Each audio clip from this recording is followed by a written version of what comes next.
Bonjour, nous sommes en 2022. Nous sommes dans le site de l'Institut Docteur Angélique et dans une série de vidéos consacrées à la lecture et aux commentaires catholiques du livre de l'Exode. Et je suis en train d'aborder les 9 premières plaies d'Égypte. La 10e, j'en ferai une vidéo à part, elle est tout à fait différente des autres.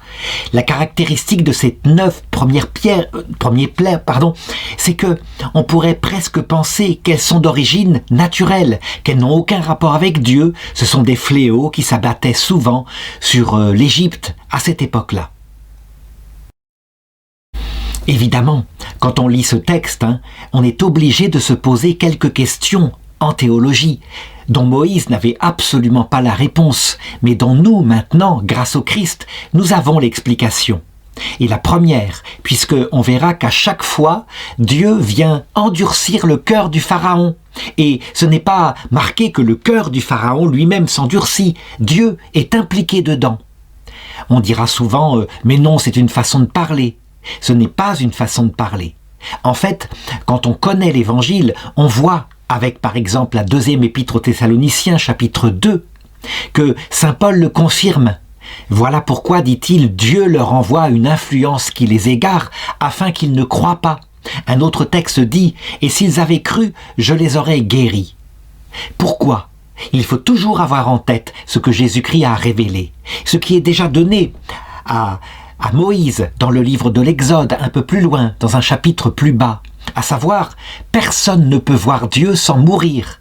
Et donc, en fait, cette terre, elle est un purgatoire pour tous les hommes.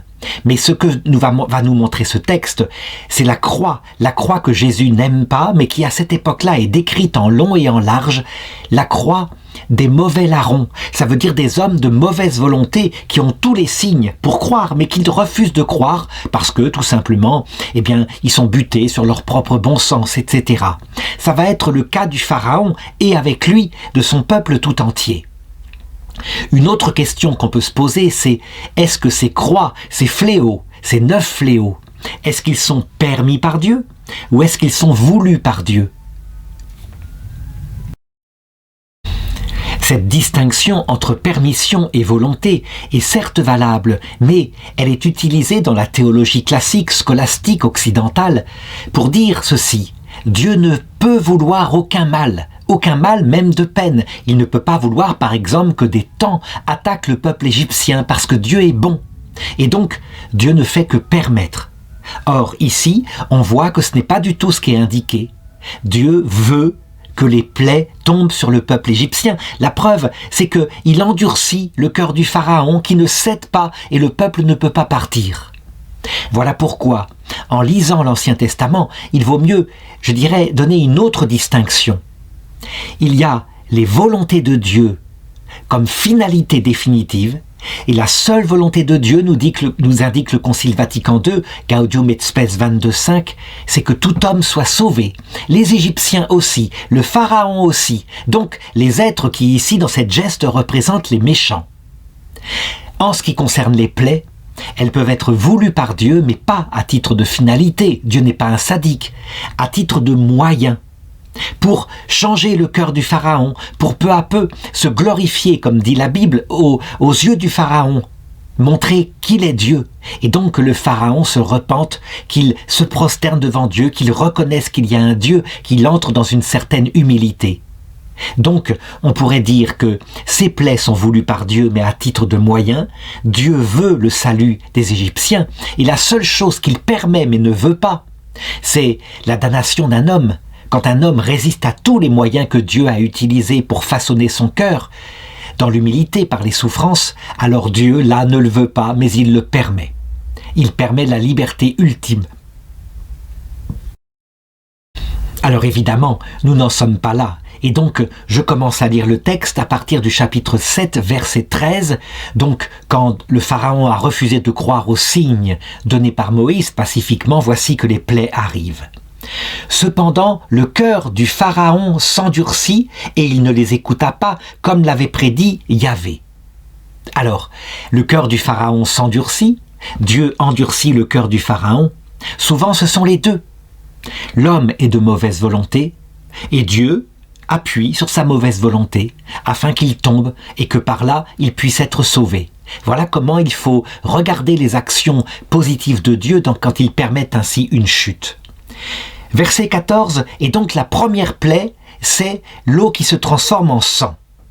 Yahvé dit à Moïse, « Le cœur de Pharaon s'est appesanti et il a refusé de laisser partir le peuple. Va maintenant trouver Pharaon.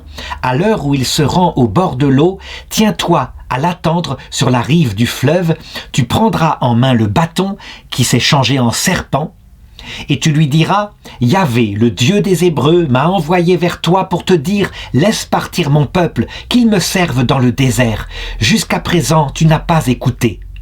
Ainsi parle Yahvé. En ceci, tu sauras que je suis Yahvé. Du bâton que j'ai en main, je vais frapper les eaux du fleuve, et elles se changeront en sang. Les poissons du fleuve crèveront, le fleuve s'empuantira, et les Égyptiens ne pourront plus boire l'eau du fleuve. Yahvé dit à Moïse, dis à Aaron, prends ton bâton et étends la main sur les eaux d'Égypte, sur ses fleuves et sur ses canaux, sur ses marais et tous ses réservoirs d'eau. Elles se changeront en sang, et tout le pays d'Égypte sera plein de sang, même les arbres et les pierres. Moïse et Aaron firent comme Dieu l'avait ordonné, il leva son bâton et il frappa les eaux qui sont dans le fleuve aux yeux de Pharaon et de ses serviteurs, et toutes les eaux qui sont dans le fleuve se changèrent en sang. Les poissons du fleuve crevèrent et le fleuve s'empuantit, et les Égyptiens ne purent plus boire l'eau du fleuve. Il y eut du sang dans tout le pays d'Égypte, mais les magiciens d'Égypte, avec leurs sortilèges, en firent autant. Le cœur du Pharaon s'endurcit, il ne les écouta pas, comme l'avait prédit Yahvé. Pharaon s'en retourna et rentra dans sa maison sans même prêter attention à cela. Tous les Égyptiens firent des sondages au bord du fleuve en quête d'eau potable, car ils ne pouvaient pas boire l'eau du fleuve. 7 jours s'écoulèrent après que Yahvé eut frappé le fleuve. Alors, au sens littéral, si l'événement se produisait maintenant, on dirait ceci. Voici que Moïse et Aaron vont devant le Pharaon, ils prennent le bâton, ils touchent l'eau du fleuve, et quelques heures ou quelques jours plus tard, l'eau devient rouge.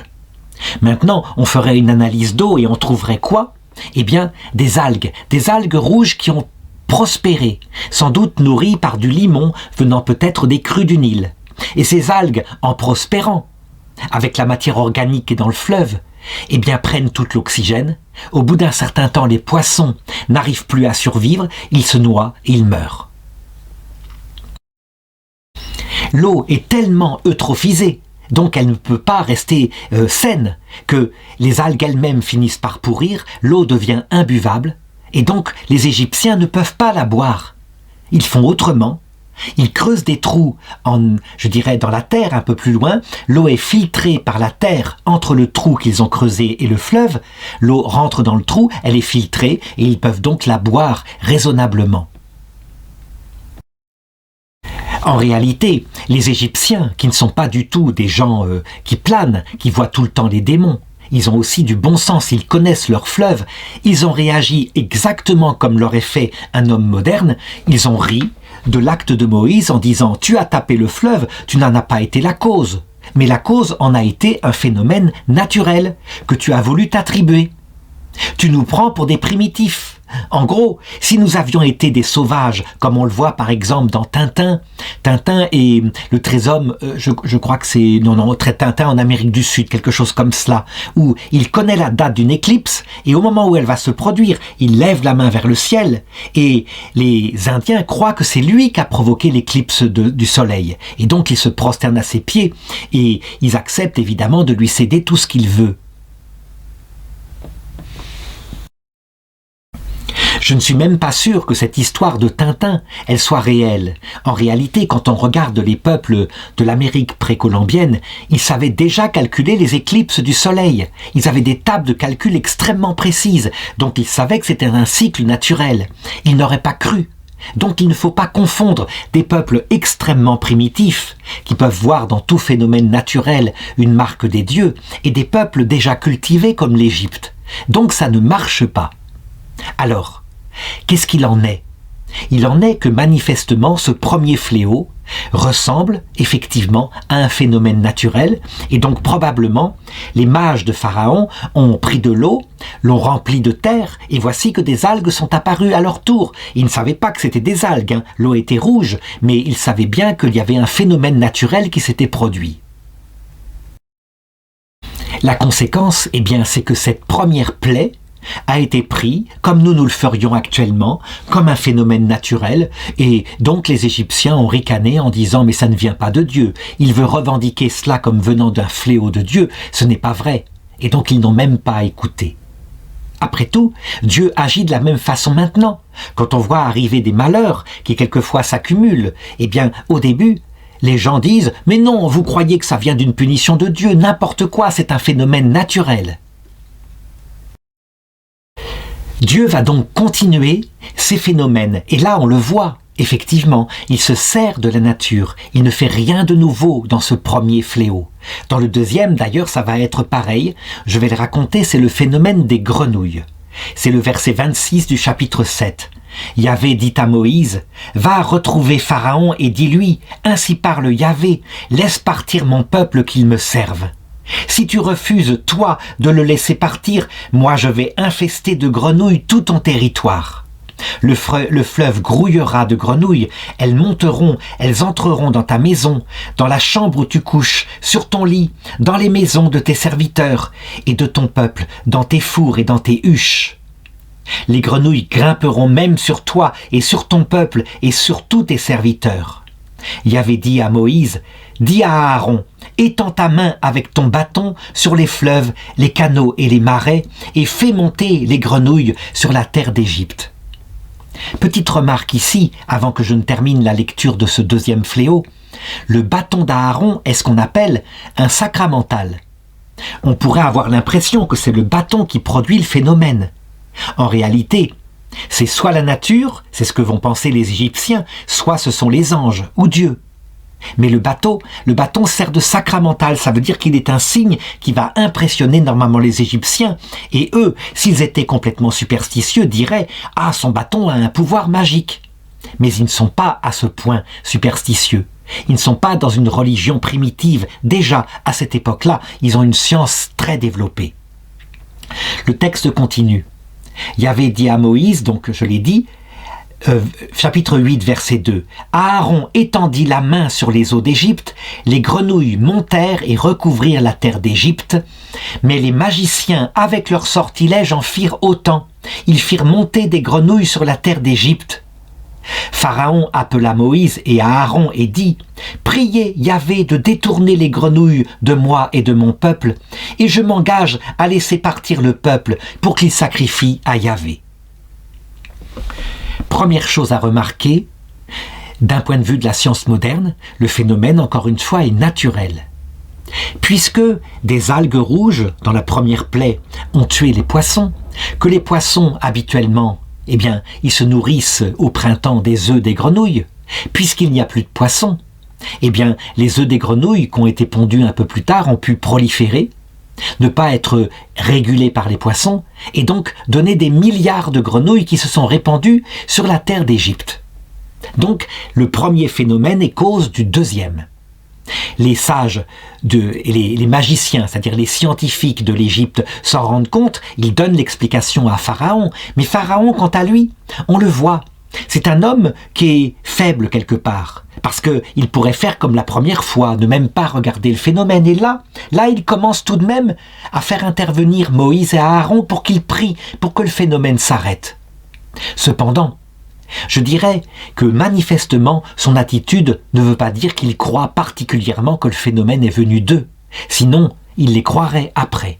Non, il croit simplement que ce sont des sages, il les respecte beaucoup, il émane d'eux peut-être une autorité comme ça, et donc il leur dit de prier Dieu. Après tout, autant se servir de tout ce qu'on peut avoir comme arme pour arrêter le fléau naturel. Et le fléau s'arrête, donc tout de suite après, évidemment, le Pharaon endurcit son cœur et ne fait pas partir les Égyptiens, les Hébreux. Pourtant, Pourtant, Moïse donne à Pharaon encore la chance ici de changer, puisque, à partir du verset 5, il indique à Pharaon que quand il va décider qu'il priera, alors les grenouilles s'arrêteront. Voilà ce que dit le texte. Moïse dit à Pharaon, « À toi l'avantage.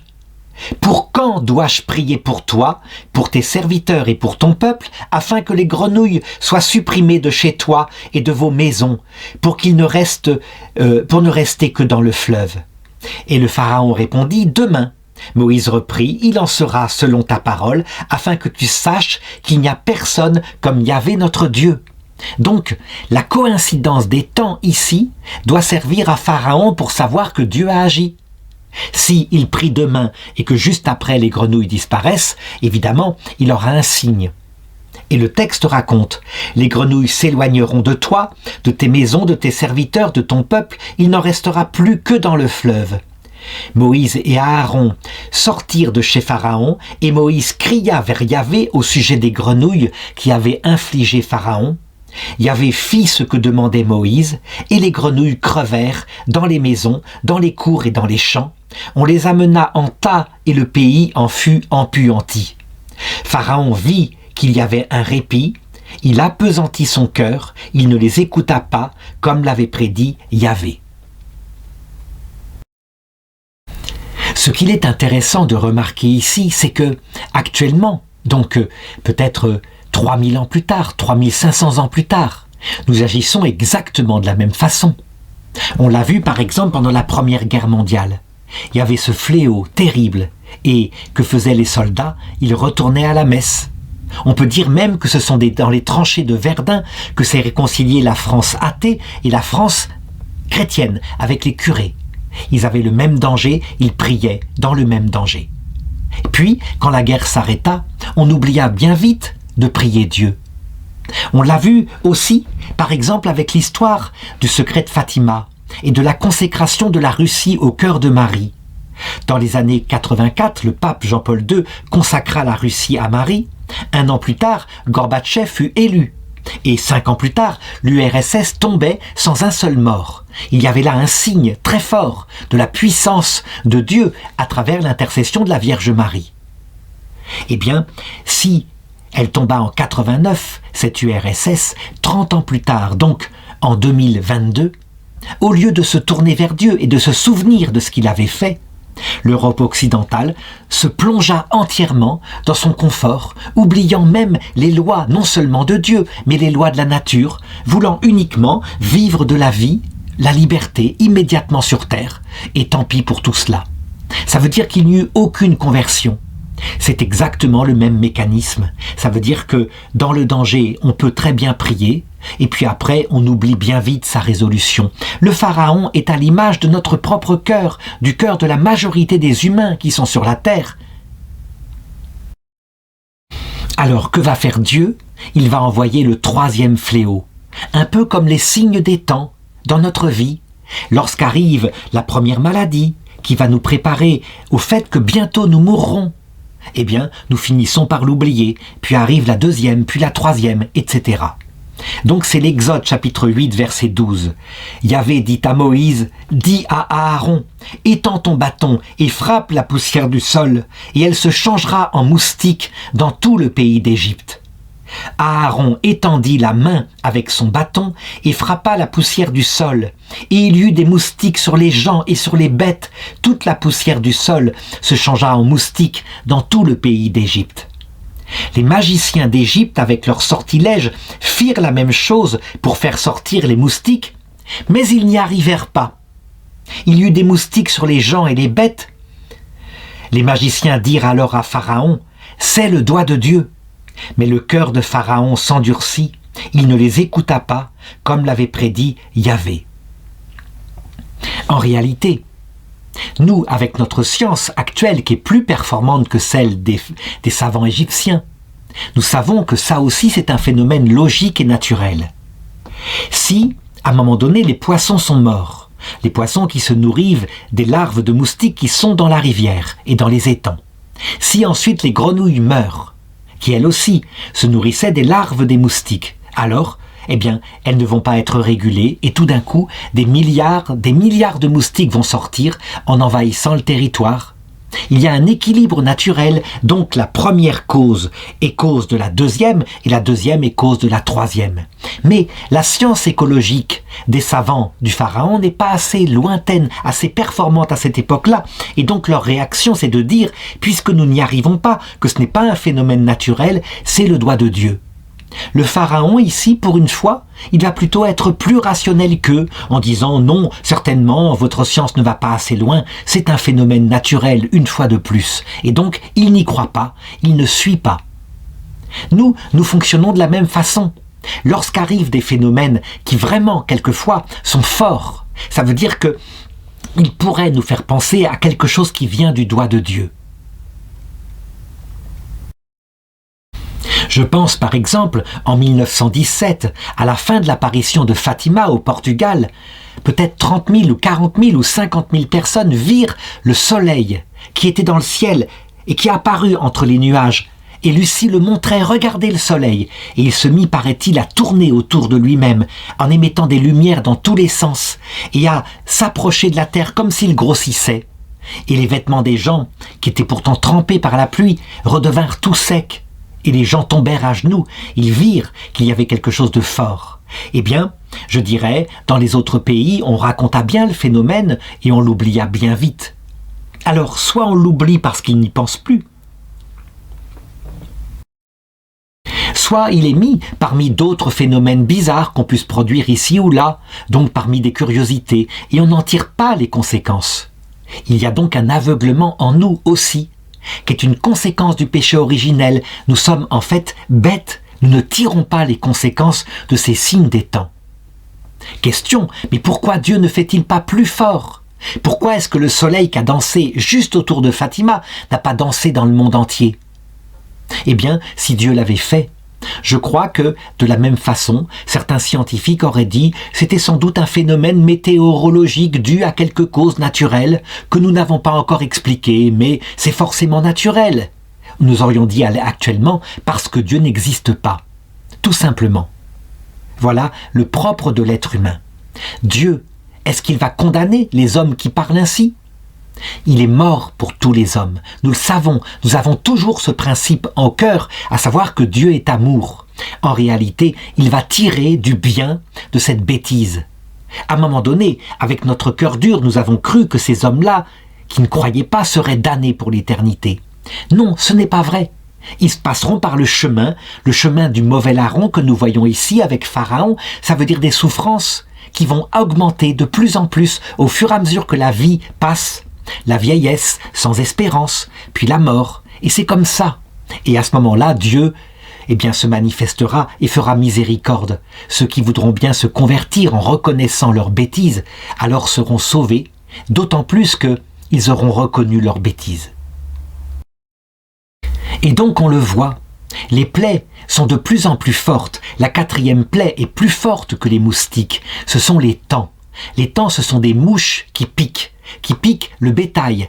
Donc ce sont des gros moustiques, si on peut dire, mais très rapides et qui font beaucoup plus mal. S'il y a un taon, c'est déjà embêtant, ça fait peur, ça a un bourdement très très grave, un peu comme un bourdon. Mais s'il y en a des centaines, évidemment, c'est impossible, on n'est pas bien, et les animaux non plus.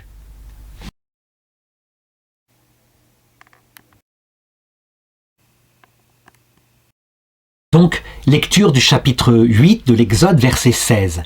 Yahvé dit à Moïse, « Lève-toi de bon matin, tiens-toi devant Pharaon, quand il se rendra au bord de l'eau, et tu lui diras, ainsi parle Yahvé, laisse-moi partir avec mon peuple qu'il me serve.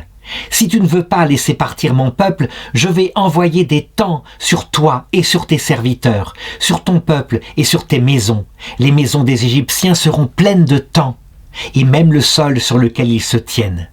Et ce jour-là, je mettrai à part la terre de Goshen où réside mon peuple, pour qu'il n'y ait pas de taons chez eux, afin que tu saches que je suis Yahvé au milieu du pays. » Donc, de plus en plus, les plaies sont sévères, elles font réfléchir, et de plus en plus, elles sont accompagnées de signes extérieurs qui doivent permettre de réfléchir, comme par exemple, le pays où habite la terre d'Israël qui n'est pas touché par les temps. C'est quelque chose de fort, évidemment, qui doit faire réfléchir Pharaon, parce que là, on dirait qu'il y a une intention venant d'une intelligence qui crée ces fléaux. Le verset 19, « Je discernerai mon peuple et ton peuple, c'est demain que se produira ce signe. » Yahvé fit un signe, et les temps en grand nombre entrèrent dans la maison de Pharaon, dans les maisons de ses serviteurs et dans tout le pays d'Égypte, et le pays fut ruiné à cause des temps. Tout simplement parce que c'est tellement agressif comme bête que les animaux doivent mourir quelquefois, ils ne peuvent plus vivre, ils s'enfuient partout, et les hommes aussi. Moïse, alors, verset 21, « Pharaon appela Moïse et Aaron et leur dit « Allez sacrifier à votre Dieu dans le pays. » Moïse répondit « Il ne convient pas d'agir ainsi, car nos sacrifices à Yahvé notre Dieu sont une abomination pour les Égyptiens. Si nous offrons sous les yeux des Égyptiens des sacrifices qu'ils abominent, ne nous lapideront-ils pas ?» Donc le truc qu'a trouvé le Pharaon, c'est de leur dire « Eh bien, vous ferez vos sacrifices ici, dans la terre d'Égypte, et puis vous retournerez au travail. » Il ne veut pas se passer de cette main-d'œuvre. Mais c'est vrai, ce que dit Moïse est tout à fait significatif. Les Égyptiens honorent les animaux. Ils n'aiment pas qu'on offre en sacrifice des animaux. Le taureau Apis, par exemple, c'est un taureau sacré. Et donc, des sacrifices d'animaux, de taureaux, sur le temple des Hébreux, seraient une abomination pour eux. On constate que non seulement le Pharaon ruse avec Moïse, mais Moïse, lui aussi, il ruse avec le Pharaon. Bien sûr que l'idée, c'est de quitter, de fuir à jamais l'Égypte pour aller dans la terre de Canaan. Et Pharaon n'est pas dupe, et Moïse n'est pas dupe. Donc, on négocie, mais on se ment.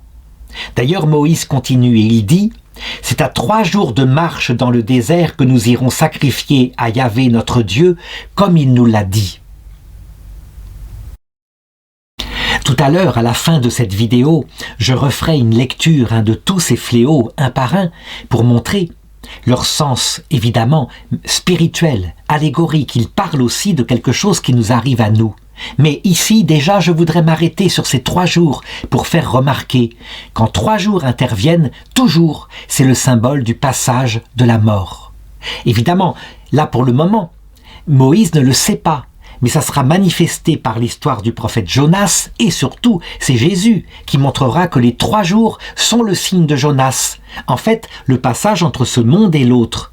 Et donc, on devine ici, nous qui connaissons la fin de l'histoire, qu'il y a une allégorie pour signifier que nous quitterons un jour ce monde, que nous le quitterons, nous ne sommes pas faits pour y habiter pour toujours, et que nous passerons par 3 jours dans le passage de la mort, 3 jours symboliques avant d'entrer dans l'autre monde. Et donc, le Pharaon fait mine de céder, c'est le verset 24 du chapitre 8. Pharaon dit « Moi je vais vous laisser partir pour sacrifier à votre Dieu dans le désert. Seulement, vous n'irez pas très loin. Priez pour moi. » Et donc, puisqu'on a trouvé une espèce d'accord, un accord évidemment plus ou moins mensonger, alors Moïse répondit « Dès que je serai sorti de chez toi, je prierai Yahvé. Demain, les temps s'éloigneront de Pharaon, de ses serviteurs et de son peuple.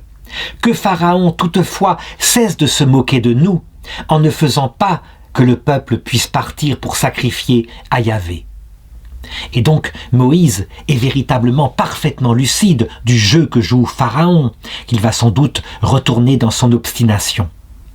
Moïse sortit de chez Pharaon et pria Yahvé. Yahvé fit ce que demandait Moïse, et les temps s'éloignèrent de Pharaon, de ses serviteurs et de son peuple. Il n'en resta plus un seul.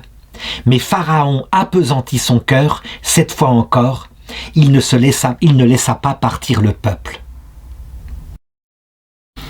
Vraiment, on peut se dire, mais comment se fait-il que même maintenant ça continue?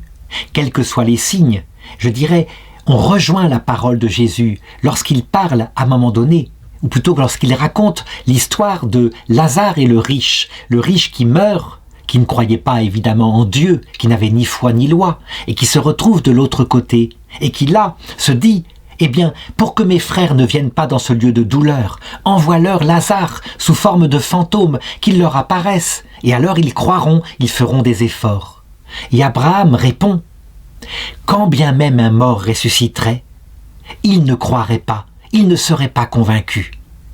C'est vrai. Alors on pourrait se dire, mais si Dieu donnait des signes suffisants, comme par exemple l'apparition qu'a donnée la Vierge à Sainte Bernadette pour chacun d'entre nous, là nous serions convaincus. Oui, mais il faut comprendre, ce signe-là nous sera tous donné, un jour, mais à l'heure de notre mort, dans la deuxième étape. La première étape de cette vie, celle qui est racontée ici, celle qui se passe en Égypte, c'est le moment où Dieu, justement, ne veut pas donner de signes définitivement convaincants, pour voir et pour nous montrer à quel point nous sommes légers, fragiles, je dirais superficiels.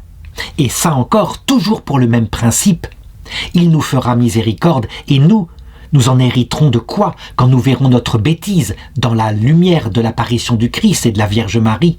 Nous serons repentants, nous serons humbles. Vraiment, nous aurons été beaucoup pardonnés, donc nous aimerons beaucoup. Tout est pensé par Dieu de cette façon-là. Alors, je voudrais passer maintenant à une plaie encore plus importante, cette fois qui va toucher le cheptel animal. Donc la richesse du petit peuple et des Égyptiens, elle n'est pas seulement dans l'agriculture, elle est aussi dans leur élevage. C'est le chapitre 9. Yahvé dit à Moïse, « Va trouver Pharaon et dis-lui, ainsi parle Yahvé, le Dieu des Hébreux, laisse partir mon peuple qu'il me serve.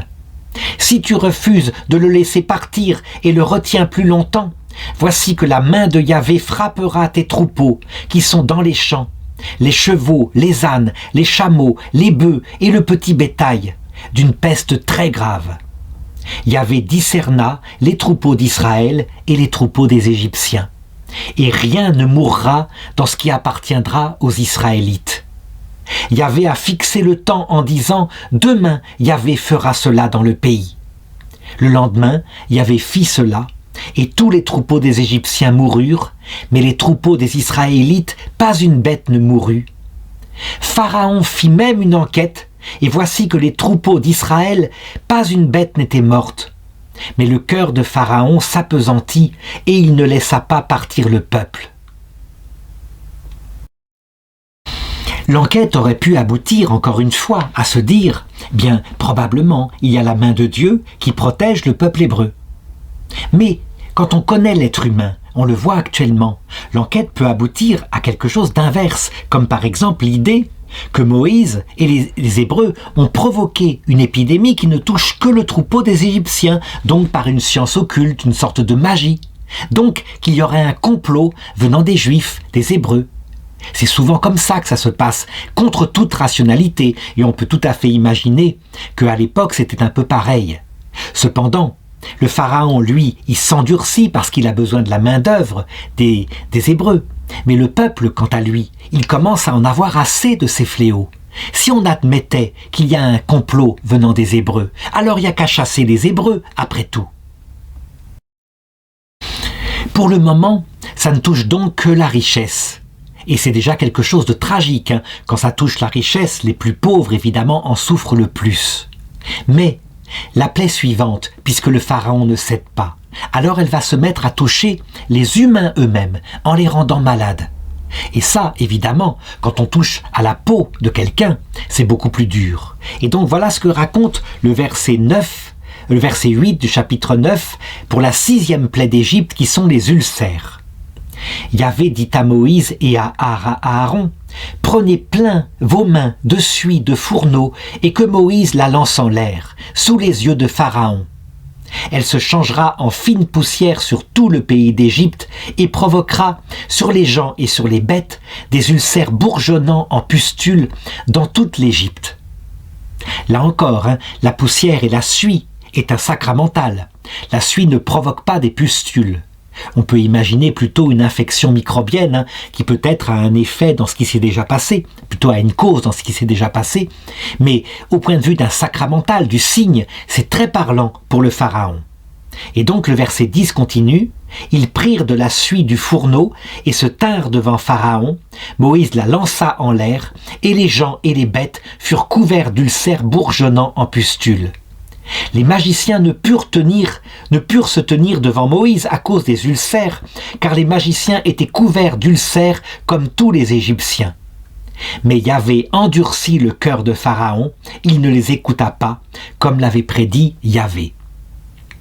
Là, cette fois, ce n'est plus le cœur du Pharaon qui s'endurcit, c'est Dieu qui endurcit le cœur du Pharaon, ce qui montre la présence des dieux. Les deux sont en action dans cette chose-là, puisque l'homme n'étant pas entièrement maître de sa liberté sur terre, la liberté totale viendra à l'heure de la mort, quand Dieu nous rendra l'état d'Adam et Ève.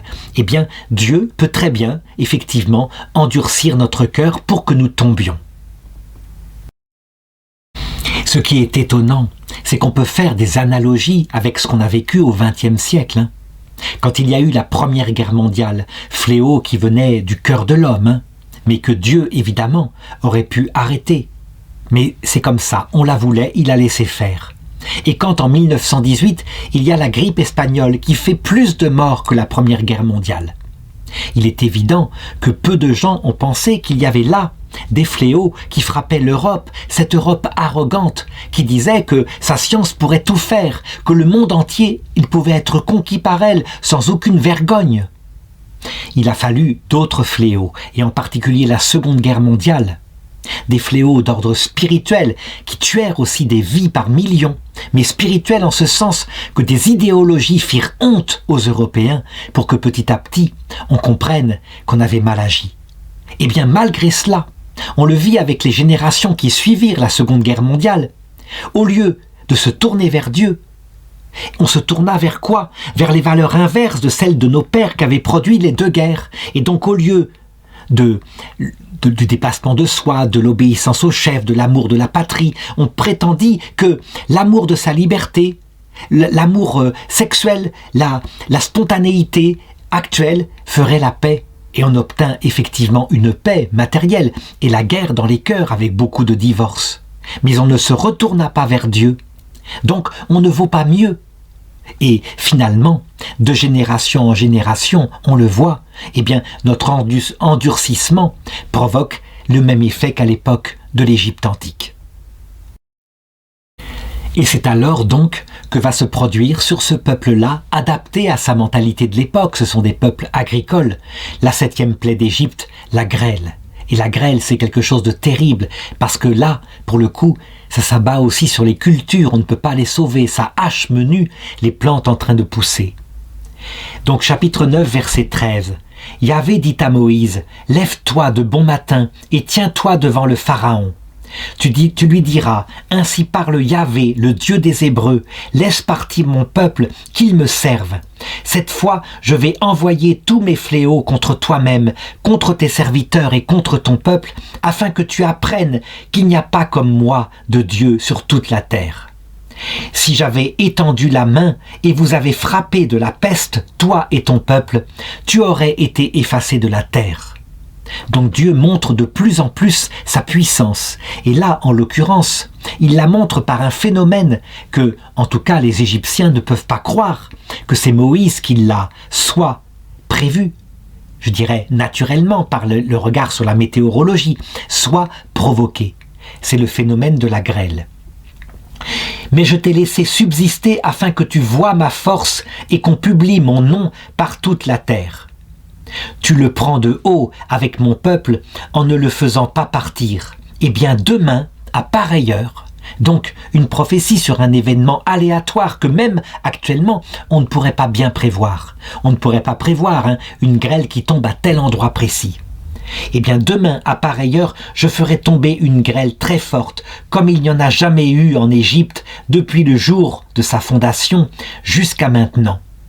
Et maintenant, envoie mettre tes troupeaux à l'abri, et tout ce qui dans les champs t'appartient, tout ce qui, homme ou bête, se trouvera dans les champs et n'aura pas été ramené à la maison.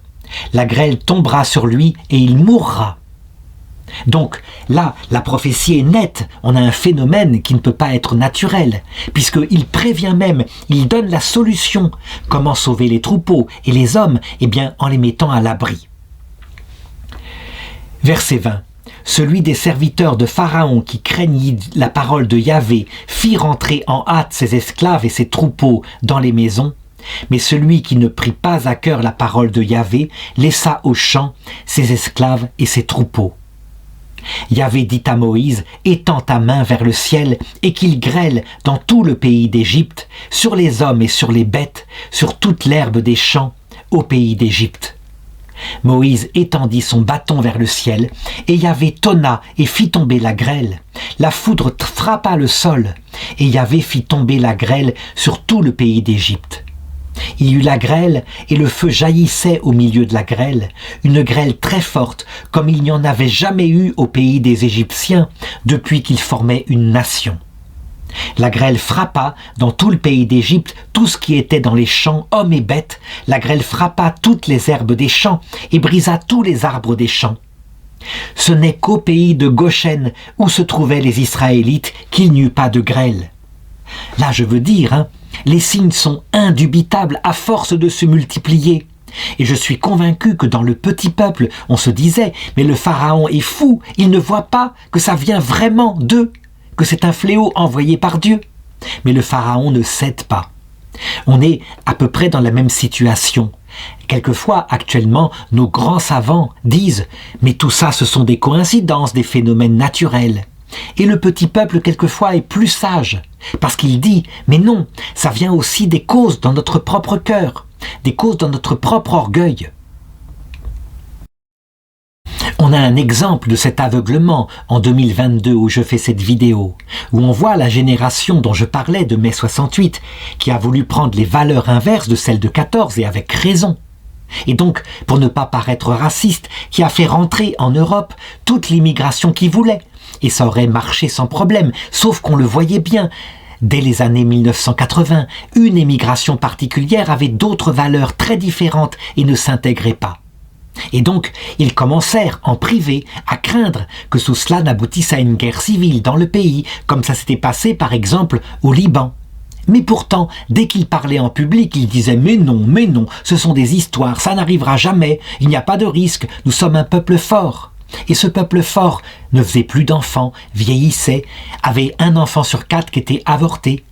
Et les personnes devenues âgées de cette génération de mai 68 pensaient « après nous le déluge » et elles laissaient un pays fragilisé, peut-être en danger de guerre civile. Eh bien, c'est en même temps cette lucidité et cet aveuglement qui peuvent collaborer dans le cœur de l'homme. On le voit, l'homme est donc très fragile. Il ne faut pas croire que tout est comploté. Il y a beaucoup plus de bêtises et je dirais de vanité dans l'homme que d'intelligence et de prédiction.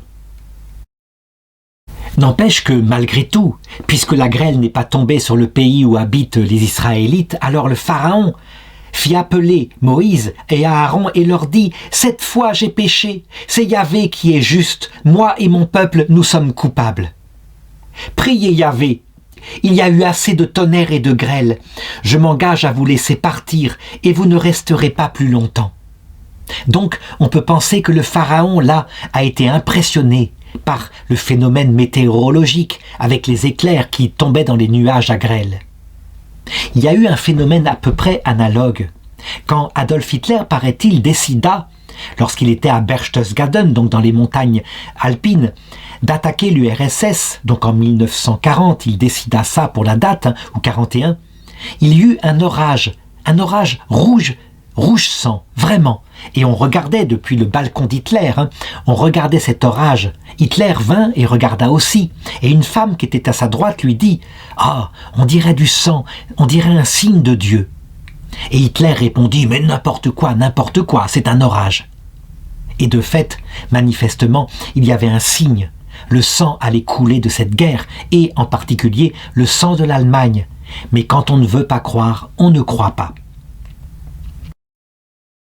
Et donc Moïse pourrait se penser que ce septième fléau, cette fois, a marché, et que le Pharaon va laisser partir le peuple, qu'il a été conquis. Et donc, eh bien, il part et il dit « Quand je sortirai de la ville, j'étendrai les mains vers Yahvé, le tonnerre cessera, il n'y aura plus de grêle, afin que tu saches que la terre est à Yahvé. Mais ni toi, ni tes serviteurs, je le sais bien, vous ne craindrez encore Yahvé Dieu. » Moïse est parfaitement lucide. Il sait que, une fois la grêle finie, le Pharaon se reprendra ses théories comme quoi c'est un phénomène naturel que Moïse s'en sert et donc ne les laissera pas partir. Le lin et l'orge furent abattus, car l'orge était en épi et le lin en fleurs. Donc, ça se passe autour du mois de mai. Le froment et l'épeautre ne furent pas abattus, car ils sont plus tardifs. Moïse sortit de chez Pharaon et de la ville, il étendit les mains vers Yahvé, le tonnerre et la grêle cessèrent, et la pluie ne se déversa plus sur la terre. Quand Pharaon vit que la pluie, la grêle et le tonnerre avaient cessé, il recommença à pécher, lui et ses serviteurs appesantirent leur cœur. Le cœur de Pharaon s'endurcit, il ne laissa pas partir les Israélites, comme Yahvé l'avait prédit par Moïse. Pour bien montrer à quel point l'humanité n'a pas du tout changé, eh bien c'est un peu pareil actuellement.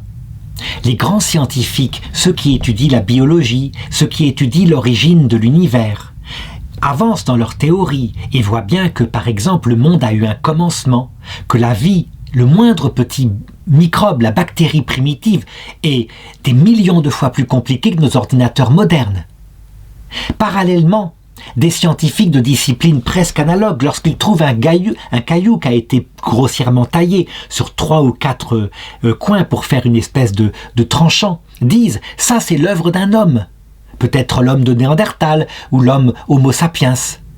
Mais quand l'ADN est devant eux, avec ses centaines de milliards de connexions, cette cathédrale de molécules qui est une usine chimique de type informatique qu'on est actuellement incapable de comprendre, ils disent « mais ça vient du hasard, c'est une évidence, avec un peu de temps et ça se réalise ». Pourtant, un simple calcul de probabilité leur suffirait.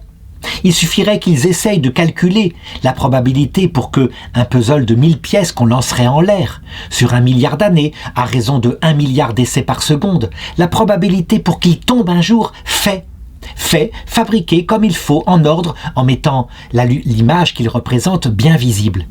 Ils verraient, ça ne se produira jamais. C'est au-delà des possibilités même de l'univers. À un moment donné, quand la probabilité est trop faible, elle ne se réalise jamais. C'est comme cela. Alors il trouve des arguments en disant « Mais si, la preuve, c'est que si je lance mes pièces de puzzle, qui sont analogiquement ce que seraient les bases azotées qui forment l'ADN de la vie, eh bien, elles tombent et elles forment un tas. Et ce tas s'est bien produit une fois, puisqu'il est là devant moi. Oui, mais il ne se reproduira jamais comme cela, jamais. Ça veut dire qu'à chaque essai, il se produit un tas unique et jamais, en tout cas, le puzzle concrètement fait avec l'image intacte. La vie ne peut pas apparaître par hasard. Et toute l'intelligence humaine, pour des raisons mystérieuses, quelquefois pour être tranquille, ne pas avoir de loi au-dessus de soi-même, préfère croire qu'elle a démontré qu'il n'y a pas d'intelligence créatrice. Tel est l'être humain, et toujours avoir dans le cœur ce que Jésus a révélé. Bien sûr que Jésus, il n'est pas venu pour perdre la bêtise des êtres humains, mais pour les sauver à travers le passage par leur bêtise. Alors, à partir du chapitre 10, arrive maintenant la 8e plaie d'Égypte. Encore une plaie qui pourrait paraître naturelle, sauf que la coïncidence est frappante.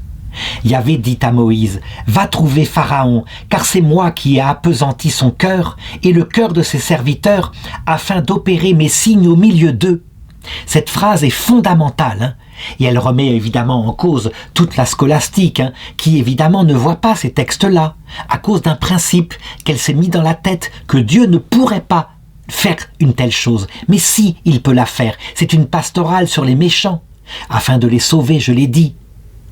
La seule chose qu'il ne fera jamais, c'est de conduire quelqu'un volontairement à la damnation, qu'il se perde pour toujours. Ça, c'est la théologie de Jean Calvin, et l'Église catholique sait bien qu'elle est fausse, elle est contradictoire avec ce qu'a montré Jésus à la croix. Donc, pour que tu puisses raconter à ton fils et au fils de ton fils comment je me suis joué des Égyptiens et quels signes j'ai opérés parmi eux, et que vous sachiez que je suis Yahvé. Moïse et Aaron allèrent donc trouver Pharaon et lui dirent « Ainsi parle Yahvé, le Dieu des Hébreux. Jusqu'à quand refuseras-tu de t'humilier devant moi ?» T'humilier devant moi. On peut dire que ce chapitre 10, on a un peu les clés de la pastorale de Dieu. Oui, le Pharaon devrait s'humilier. C'est l'humilité évidemment d'un méchant qui passe par la croix des méchants, mais tout de même c'est un premier pas vers son salut et il ne cède pas. Quant aux Hébreux, par contre, eux, eh bien, ils pourront louer la puissance de Dieu. Ils l'auront vu de leurs yeux, et donc ils pourront l'admirer, ce qui est un premier pas dispositif vers l'amour qui sera lui révélé par Jésus-Christ. Tout cela, je l'ai dit au début de ce commentaire, ce sont des préparations au salut. Il n'y a pas de salut éternel là-dedans. Mais tout de même, ce qui se passe dans le salut éternel est raconté sous forme presque palpable. « Si tu refuses de laisser partir mon peuple, continua Moïse, dès demain je ferai venir des sauterelles sur ton territoire. Elles couvriront la surface du sol et l'on ne pourra plus voir le sol. Elles dévoreront le reste de ce qui a échappé. Et ce que vous a laissé la grêle, elles dévoreront tous vos arbres et qui croissent dans les champs. Elles rempliront les maisons de tous tes serviteurs et les maisons de tous les Égyptiens, ce que tes pères et les pères de tes pères n'ont jamais vu depuis le jour où ils sont venus sur la terre, jusqu'à ce jour. » Puis Moïse se retourna et sortit de chez Pharaon. Évidemment, là, on peut le dire, avec l'expérience de ce qu'avait prédit Moïse, qui s'est passé à chaque fois. Il l'a prédit avant que ça arrive. C'est tellement plus facile, évidemment, de faire une prédiction après. Là, on peut donc le croire, vraiment. Et donc les serviteurs du Pharaon, cette fois, trouvent que Pharaon n'est pas raisonnable. Et donc le verset 7 du chapitre 10 dit « Les serviteurs de Pharaon dirent à Pharaon, « Jusqu'à quand celui-ci nous sera-t-il un piège? Laisse partir ces gens, qu'ils servent Yahvé leur Dieu. Ne sais-tu pas encore que l'Égypte va à sa ruine ?» C'est étonnant, mais on voit à un moment donné, on voit à force de signes qui se multiplient, on voit des hommes entrer dans cette sagesse. L'analogie à notre époque contemporaine, ça a été la réaction du président de l'Égypte moderne, le président Sadat. Il avait attaqué ou vu attaquer Israël plusieurs fois. Israël ne pouvait pas survivre lorsqu'elle fut recréée en 1948 sur une petite terre. Tous les pays musulmans autour l'attaquèrent. Et à chaque fois, ce fut défaite, puis redéfaite, puis nouvelle défaite. Et à chaque fois, l'armée égyptienne était détruite de fond en comble. Il ne restait plus un avion, plus un char. Il perdait des territoires. Jusqu'à ce que Sadat enfin dise « Manifestement, nous luttons contre Dieu. C'est plus fort que nous. Cette terre leur est promise dans la Bible. Eh bien, laissons-leur cette terre. » Et il fut considéré par ceux qui étaient obstinés comme un traître. N'empêche qu'il fit la paix avec Israël, c'est les accords Sadat-Begin, et il fut assassiné quelque temps plus tard par des fanatiques qui disaient « il a trahi la cause des musulmans ». Eh bien, le pharaon, quant à lui, à chaque fois, il reprend sa force et il insiste, il ne cède pas, alors que les serviteurs, eux, ont parfaitement compris. Et donc, on fit revenir Moïse et Aaron auprès du pharaon qui leur dit « Allez servir votre Dieu. » Mais qui sont ceux qui vont s'en aller? Moïse répondit « Nous emmènerons nos jeunes gens et nos vieillards, nous emmènerons nos fils et nos filles, notre petit et notre gros bétail, car c'est pour nous une fête de Yahvé. » Et Pharaon répondit « Que Yahvé soit avec vous, comme je vais vous laisser partir, vous, vos femmes et vos enfants. Voyez comme vous avez de mauvais desseins. » Ça veut dire que Pharaon voudrait bien garder les femmes et les enfants pour être sûr que les hommes reviendront. Mais là, il a compris, s'ils partent avec leur gros et petit bétail et tout leur peuple, c'est qu'ils ne reviendront pas. Et donc Pharaon continua, « Non, allez, vous, les hommes, servir Yahvé, puisque c'est là ce que vous demandez. » Et on les expulsa de la présence de Pharaon. Yahvé dit alors à Moïse, « Étends ta main sur le pays d'Égypte pour que viennent les sauterelles, qu'elles montent sur le pays d'Égypte et qu'elles dévorent toute l'herbe du pays, tout ce qu'a épargné la grêle. » On connaît maintenant comment se font ces vols de sauterelles qui sont des fléaux véritablement sur l'Afrique. On sait qu'il y a des territoires où elles sont là, assez régulées, et puis elles sont nombreuses mais elles ne grossissent pas trop. Et puis parfois, tout d'un coup, mystérieusement, des vols gigantesques comme des nuages noirs s'abattent sur les terres et effectivement dévorent tout. Et ces vols suivent le gré des vents. Eh bien c'est ce qu'il se passa. Moïse étendit son bâton sur le pays d'Égypte, et Yahvé fit lever sur le pays un vent d'est, qui souffla tout le jour et toute la nuit, et le matin venu, le vent d'est avait apporté les sauterelles. Donc elles venaient d'un pays où elles s'étaient longtemps développées. Et les sauterelles montèrent sur tout le pays d'Égypte, et elles se posèrent sur tout le territoire d'Égypte en très grand nombre. Auparavant, il n'y avait jamais eu autant de sauterelles, et par la suite il ne devait plus jamais y en avoir autant. Elles couvrirent toute la surface du pays, et le pays fut dévasté. Elles dévorèrent toute l'herbe du pays, et tous les fruits des arbres qu'avait laissé la grêle. Rien de vert ne resta sur les arbres ou sur l'herbe des champs, dans tout le pays d'Égypte. Ce fléau, évidemment, tellement grave, peut provoquer la famine. Alors on pourrait se dire, mais pourquoi ne pas récolter les sauterelles, les garder et s'en servir comme nourriture, puisqu'on n'a plus de récolte? Oui, mais c'est pas facile de conserver ainsi ces animaux, et donc ils se décomposent. Résultat, Pharaon se hâta d'appeler Moïse et Aaron et dit « J'ai péché contre Yahvé, votre Dieu, et contre vous, et maintenant, pardonne-moi ma faute, je t'en prie, cette fois seulement, et priez Yahvé, votre Dieu, qu'il détourne de moi ce fléau meurtrier. » Ce qui est intéressant de voir, c'est à quel point le Pharaon est un être faible. Les Égyptiens le prenaient comme un dieu, la réincarnation de Horus, qui donnait la prospérité au peuple. Mais ce n'est qu'un homme, on le voit bien. Et toutes les superstitions des Égyptiens ne tiennent pas une minute, non seulement devant les serviteurs de Pharaon, mais devant le peuple hébreu. Verset 18. Moïse sortit de chez Pharaon et pria Yahvé. Yahvé changea le vent en un vent fort d'ouest qui emporta les sauterelles et les entraîna vers la mer des roseaux. Il ne resta plus une seule sauterelle dans tout le territoire d'Égypte, mais Yahvé endurcit le cœur de Pharaon et il ne laissa pas partir les Israélites. Il faut vraiment se mettre à la place de ce Pharaon, de cette histoire qui a quelque chose de réaliste, puisque je l'ai dit, sans cesse nous la revivons de la même façon. Et tous les avertissements venant du ciel, venant des apparitions de la Vierge, les miracles de Lourdes qui l'accompagnent, les miracles de la rue du Bac, eh bien nous les oublions et nous augmentons au contraire notre athéisme, porté par des hommes qui, un peu comme le Pharaon, entraînent le peuple tout entier. Et pourtant, au fond de notre âme, nous sentons bien qu'il y a là quelque chose qui ne va pas. En réalité, et je peux le redire, c'est à la fin des fins, lorsque finalement Dieu triomphe de l'orgueil de Pharaon, et de même lorsqu'il triomphera de notre orgueil, lorsque nous regarderons par exemple les 250 ans que vit l'Europe depuis la Révolution française, que nous regarderons où ça nous a entraînés, dans, je dirais, une série d'idéologies mortifères, toutes plus que les unes que les autres, qu'on regardera peut-être la fin de cette histoire de manière stupéfaite, en se disant « Mais comment un peuple a-t-il pu s'aveugler autant ?» jusqu'à, à un moment donné, non seulement se séparer de la religion qui lui avait donné sa culture, mais à un moment donné même, vouloir se séparer de l'idée même qu'il y avait une nature humaine. On le voit en 2022, on atteint des sommets, et on commence à dire que la distinction entre hommes et femmes est une distinction purement culturelle, qu'elle est dans notre tête, que ça n'existe pas dans la biologie.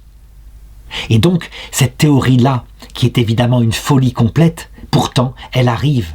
Jusqu'où peuvent aller les folies comme ça, de la négation de tout ce qui s'impose à nous au nom de notre liberté individuelle? Eh bien, elle peut aller jusqu'à encore d'autres choses. On pourrait arriver à tuer des hommes parce que on estime que les animaux ne doivent pas se manger. Pourquoi pas? On pourrait arriver là. On pourrait arriver peut-être même à donner l'autorisation de tuer des bébés pendant 1 mois après leur naissance, si finalement ils ne nous plaisent pas, et on en fera un autre. Tout peut arriver du moment que la liberté individuelle est égoïste, sans aucune notion d'âme spirituelle, et de vie après la mort et de justice de Dieu, n'existe plus. Alors il me reste à raconter le dernier signe. Et ce signe-là est intéressant en ce sens que peut-être avec la suite des événements, Eh bien, certains l'ont rapproché d'une série d'événements qui s'est peut-être produite au moment où le volcan Santorin a éclaté en Méditerranée, ce qui a provoqué un raz-de-marée terrible, une colonne de lumière dans le ciel qui se voyait la nuit, une colonne de fumée qui se voyait le jour très très loin, du côté de l'Est. En tout cas, les dates ne concordent pas. Ça veut dire que reconstruire les choses en disant peut-être que la suite des événements, c'est le phénomène du volcan Santorin, ça ne concorde pas avec, je dirais, les dates, tout se mélange. Donc, on n'a pas fini de reconstruire cette histoire. Mais c'est vrai que la 9e plaie d'Égypte, à savoir les ténèbres, c'est quelque chose de spécial. Et qu'est-ce qui peut produire des ténèbres? Eh bien, ça peut être une fumée très lourde qui passe sur le pays d'Égypte. Donc, Exode chapitre 10, verset 21. Yahvé dit à Moïse, « Étends ta main vers le ciel, et que les ténèbres palpables recouvrent le pays d'Égypte. » Moïse étendit la main vers le ciel, il y eut d'épaisses ténèbres sur tout le pays d'Égypte durant 3 jours.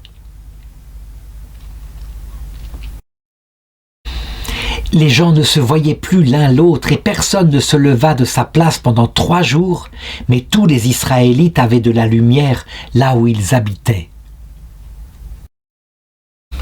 Donc, au sens littéral, il s'est passé un phénomène stupéfiant et rare, mais qui peut arriver, je l'ai dit, si la fumée d'un volcan passe au-dessus du pays. Toujours est-il que, évidemment, puisque Moïse a levé la main vers le ciel, le pharaon est obligé peut-être de constater qu'il y a un rapport de cause à effet.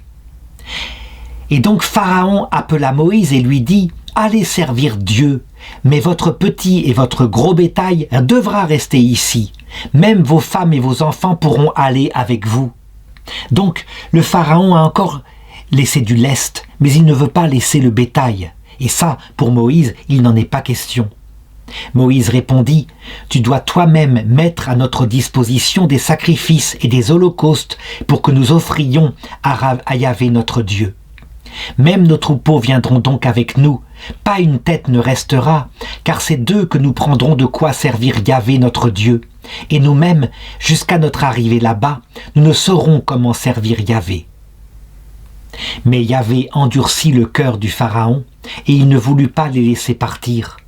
Pharaon dit à Moïse, « Hors d'ici, prends garde à toi, ne te présente plus devant moi, car le jour où tu te présenteras devant moi, tu mourras. » Et Moïse dit, « Tu l'as dit, je ne reviendrai plus me présenter devant toi. » Donc, on atteint ici l'énervement total des habitants de la terre et du Pharaon en particulier, avec ce signe-là, dont je voudrais maintenant donner le sens, je dirais, allégorique.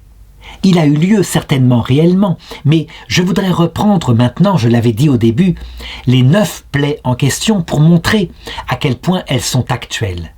En réalité, sur un peuple charnel, comme le peuple égyptien à cette époque-là, elles se réalisent donc de manière charnelle. Mais, lorsqu'un peuple est plus fin, qu'il est moins adonné, je dirais, au fléau matériel, très souvent, le malheur se réalise alors de manière psychique, ressentie dans le cœur, ou alors parfois de manière spirituelle. Quand par exemple les ténèbres s'abattent ainsi, 3 jours, ça peut signifier de manière charnelle le passage de la mort qui dure 3 jours, je l'ai dit, mais ça peut signifier aussi le temps d'angoisse qui va prendre les gens qui ne croient pas en la vie après la mort, quand la mort s'approche, et qui rend leur vie tout entière amère. Ce qu'on voit actuellement avec la génération de mai 68, qui s'est débarrassée de leurs prêtres et de Dieu dans leur jeunesse et qui maintenant se retrouvent âgés d'à peu près 75 ans, 80 ans, avec comme perspective de l'avenir la mort. Et donc, 3 jours de ténèbres sont vécus dans leur cœur. C'est une angoisse sourde qui fait que beaucoup se mettent à appeler la mort, comme le dit le 2e chapitre du livre de la sagesse, du doigt et de la main, tellement ils sont mal. Et la réalité, c'est qu'il y a des ténèbres plus profondes. Ce sont les ténèbres de l'athéisme, une vie insensée qui a passé si vite. Ils se sont étourdis dans le plaisir, dans leur jeunesse, plaisir sexuel en particulier. Jouissons sans entrave, disait-il. Et maintenant, leur vie est vide, leur corps étant devenu vieux. Leur âme ne trouve plus un partenaire sexuel. Ils ne peuvent plus. On a vu récemment une femme à peu près de cet âge-là qui disait « Moi maintenant je ne peux plus faire l'amour, donc je vais m'euthanasier ». Et elle l'a fait en 2021. Elle avait mis son témoignage sur Internet. Elle est un peu comme, je dirais, l'hirondelle de tous ces autres hirondelles qui dans leur cœur ressentent la même chose. Alors, je voudrais faire une lecture, mais cette fois rapide et puis de manière analogique, de ces 9 plaies d'Égypte telles qu'elles se passent dans nos vies, mais de manière psychique. La première, l'eau qui se change en sang, eh bien, dans notre vie d'hommes installés sur la terre, donc d'habitants de la terre qui ne pensent pas en permanence que cette vie prépare l'autre monde, ça peut être simplement la conscience que la vie est courte, et elle vient très jeune. Elle vient dès que nous sommes suffisamment adultes pour voir que tout va passer. Mais ne nous en occupez pas trop, parce que quand on est jeune, on se croit quelque part immortel. Les grenouilles qui apparaissent, c'est la deuxième plaie d'Égypte, d'un point de vue psychique, ce sont toutes sortes de fléaux qui, invisiblement, viennent rendre notre vie presque malheureuse, à cause sans doute de ce premier fléau. Je veux dire par là que, on le constate, quand les gens n'ont pas l'avenir devant eux, avec la perspective de la vie éternelle, cette vie ne faisant que la préparer, on les voit qui n'arrivent pas à être heureux là où ils sont, qui ont besoin de changer de lieu sans arrêt, comme s'ils allaient trouver ce dont leur cœur a soif ailleurs, dans des vacances par exemple, ou dans le retour à la maison. Donc c'est comme un mal intérieur et incompréhensible.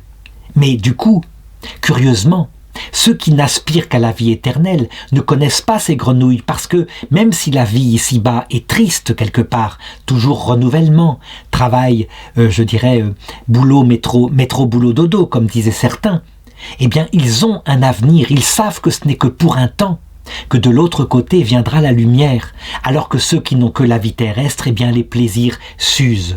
Et c'est ressenti comme cela.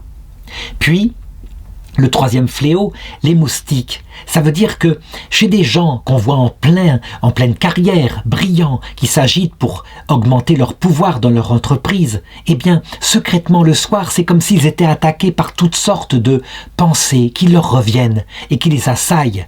Ce qui fait que, malheureusement, quand on a 35 ans, qu'on est en pleine gloire, tout cela déjà semble un peu vain. Pour ce qui est du quatrième fléau, les temps qui se précipitent et donc qui sont beaucoup plus douloureux, ils viennent souvent lorsqu'arrive le démon de midi et que déjà on se retrouve à 40 ans, alors on croyait dans le temps que ceux de 40 ans étaient des vieillards, et ça a passé si vite. Et donc, même si extérieurement on continue de briller, le corps est encore beau, eh bien, il y a cette plaie intérieure et qui ne guérira pas. Puis vient la peste animale. La disparition, la perte de ces animaux, métaphoriquement, peut signifier ce passage de la vie, quand on a tout construit et que, eh bien, à un moment donné, on n'a plus rien à attendre puisqu'on a une belle maison. On a des enfants qui ont commencé à quitter la maison. Et on se retrouve ainsi avec des biens matériels et qui ne comblent pas le cœur. Puis vient la sixième plaie, les ulcères. Ça, il pourrait représenter le début de la maladie qui accompagne le troisième âge, vers 60 ans, les premiers rhumatismes, bref, tous ces signes des temps qui montrent que notre corps n'a plus la vigueur du début. Et donc, qu'est-ce qui va venir avec ces ulcères? La perspective que un jour va venir la mort. Et ceci est vraiment au fond du cœur, même si on n'en parle pas. Souvent, on entend les personnes âgées qui regardent les personnes du quatrième âge dépendantes en maison de retraite et qui disent « Ah non, moi je l'accepterai pas, qu'on me change mes couches comme ça, jamais, jamais, jamais ». C'est donc une vraie terreur intérieure. Et puis vient la septième plaie qui est la grêle qui vient, je dirais, ravager tout ce qu'on a construit. Il faut bien comprendre que quand un homme qui a une carrière brillante se retrouve à la retraite, du jour au lendemain, lui qui était au cœur du monde, homme important, indispensable, il se retrouve inutile, petit retraité, et il faut qu'il trouve une occasion, une occupation pour passer les dernières années de sa vie. Ça tombe sur quelqu'un comme de la grêle. Et ensuite les sauterelles. Les sauterelles, eh bien c'est l'avancée dans ce troisième âge, avec comme seule perspective, je l'ai dit, toujours pareil, la mort qui va se précipiter tôt ou tard. Celui qui est croyant, qui a mis sa confiance en Dieu, il va développer du fait que tout ce qu'il a construit disparaît. Je le voyais par exemple avec ma propre maman qui avait bâti sa maison, une maison magnifique du côté de Chantepie, en Bretagne, une maison qu'elle aimait faire visiter. Et quand elle la vendit, parce qu'il fallait bien qu'elle se rapproche d'une petite maison au bord de la mer pour passer les derniers temps, voici que des promoteurs l'achetèrent et tout ce qu'elle avait fait à l'intérieur, ils le détruisirent. Le bel escalier en chêne était transformé, pour raison de sécurité, en un escalier en fer, pour éviter les incendies. Et ça, pour quelqu'un qui croit, c'est source de sérénité. Après tout ce qu'on a fait sur terre est passager. Mais pour quelqu'un qui ne croit pas, eh bien, c'est un vrai choc qui montre la vanité de la vie. Et donc, eh bien, véritablement, on peut le dire, maman, qui avait perdu la foi à cette période-là, était dans l'angoisse et me demandait « Est-ce que tu es sûr qu'il y a une vie après la mort ? Tu en es sûr ?» Pour éviter l'angoisse, à un moment donné, elle cessa d'y penser et se dit « Je vis au jour le jour, on verra bien, c'est la seule façon de vivre cette vie. » Au contraire, celui qui n'a comme perspective que Dieu, il se réjouit parce que bientôt il va sortir de cette vie, de cette Égypte, pour arriver dans l'autre monde qui l'attend. Enfin arrive la neuvième plaie d'Égypte, les ténèbres, qui durent 3 jours. Et sans doute que symboliquement, je l'ai dit, c'est le passage de la mort, le fameux signe de Jonas dont parlait Jésus. Cette génération est mauvaise, cette génération demande un signe. Il ne lui sera donné qu'un signe, le signe de Jonas. De même que le Fils de l'homme est resté 3 jours dans le ventre du poisson, de même, le Fils de l'homme restera 3 jours dans la terre, puis le 3e jour, il ressuscitera. La mort, la perspective de la mort, qui pour le croyant ne dure que 3 jours, et puis on arrive dans l'autre monde.